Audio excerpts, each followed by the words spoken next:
Cavs are 3-0 on the season, getting ready to face the Knicks in New York tonight. This is from ESPN.com. Best worst of week one in the NBA. Which contender superstar stood out the most? Dave McMenamin, national writer. The Cavaliers have won their first 3 games by a combined 61 points.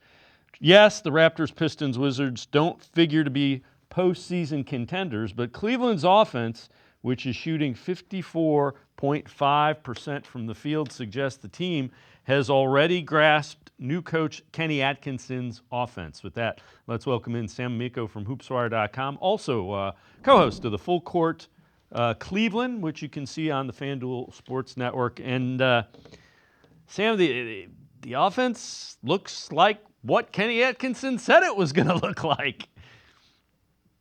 Yeah, this has been what was promised all of training camp and the preseason, and we saw it come to fruition during the first 3 games against what I boldly will predict are non-playoff teams, which is hard to do in the day and age of the play-in tournament to not even get a shot at the playoffs. But, regardless, the idea is to keep the ball moving, get Evan Mobley more involved, and get production from your bench. And regardless of the opponent, so far we have seen that from the Cavs, and I think that's very promising moving forward. Yeah, and again, the first 3 games, that's fine. Challenges will present themselves. What have you seen from Evan Mobley? That's a guy that we talked about how important he was. What have you seen from him in those first 3 games? Yeah, they want to get him the ball more often and get him more involved and more efficient. And I think that that's been the case these first 3 games. And what I like about Mobley is he hasn't forced anything. Everything's come within the flow of the offense.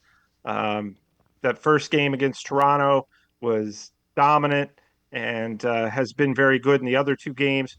Really haven't had a need for him to take more than 12 13 shots a night because everybody's getting it's a very share the wealth type of system right now. Everybody's getting an opportunity. We saw Jared Allen the other night take 10 shots and not miss any.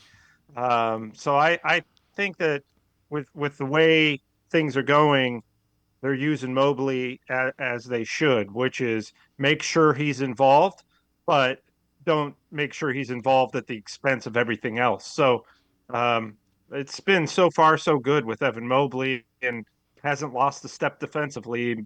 One of the elite rim protectors in the NBA, which he's been his entire short career. So I think for the most part, Mobley's better than ever.